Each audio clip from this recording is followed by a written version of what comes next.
గత బీఆర్ఎస్ ప్రభుత్వంలో అయినా ఇప్పటి కాంగ్రెస్ గవర్నమెంట్లో అయినా తెలంగాణ ఇంటర్మీడియట్ బోర్డు ఇప్పటికీ అదే నిర్లక్ష్యం, అదే అసమర్థతో కొనసాగుతుందంటున్నారు విద్యావేత్తలు. ఈ ఏడాది ఇంటర్ ప్రశ్నాపత్రాల్లోనూ వరుస తప్పులు చూస్తే వారి మాట అసత్యం కాదని అర్థమవుతుంది. గతంలో ఇంటర్ పరీక్షా పత్రాల వాల్యుయేషన్లో అవకతవకలతో విద్యార్థులు అన్యాయానికి గురికాగా నేడు ఇంటర్ పరీక్షా పత్రాల్లో తప్పుల పరంపర విద్యార్థులను తీవ్ర ఆందోళనకు గురిచేస్తుంది.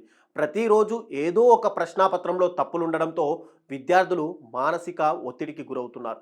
ఇప్పటికే ఇంగ్లీష్, బోటనీ, మ్యాథ్స్ వంటి ముఖ్యమైన పేపర్లలో ప్రశ్నలలో తప్పులు బయటపడడంతో ఇంటర్ బోర్డు చర్యలు తీసుకోవాలన్న డిమాండ్ పెరుగుతోంది.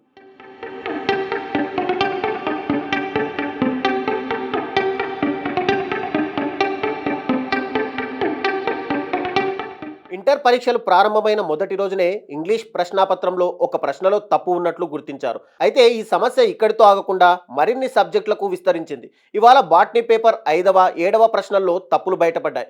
మ్యాథ్స్ పేపర్లో 4వ ప్రశ్నలో పొరపాటు ఉంది. నిన్న జరిగిన పరీక్షల్లో కూడా 3 పేపర్లలో తప్పులుండడంతో విద్యార్థులు, తల్లిదండ్రులు ఆందోళన వ్యక్తం చేస్తున్నారు. విద్యార్థులు మెరుగైన ఫలితాలను సాధించాలనే లక్ష్యంతో కష్టపడి చదివినప్పటికీ ప్రశ్నాపత్రాల్లో తప్పుల కారణంగా తాము అనుకున్న విధంగా సమాధానాలు ఇవ్వలేకపోతున్నామని చెబుతున్నారు. ఈ సంవత్సరం తెలంగాణ ఇంటర్ వార్షిక పరీక్షలు మార్చి 5 నుంచి ప్రారంభమయ్యాయి. పరీక్షలు మార్చి 25 వరకు కొనసాగుతున్నాయి. ప్రథమ సంవత్సరం విద్యార్థులు 4,88,448 మంది ఉండగా ద్వితీయ సంవత్సరం విద్యార్థులు 5,08,523 మంది ఉన్నారు. పరీక్షల కోసం రాష్ట్ర వ్యాప్తంగా మొత్తం 1,532 పరీక్షా కేంద్రాలు ఏర్పాటు చేశారు. ఇంటర్ బోర్డు నిర్వహిస్తున్న ఈ పరీక్షల్లో తప్పులను వెంటనే సరిదిద్దే చర్యలు తీసుకోవాలని విద్యార్థులు, తల్లిదండ్రులు డిమాండ్ చేస్తున్నారు.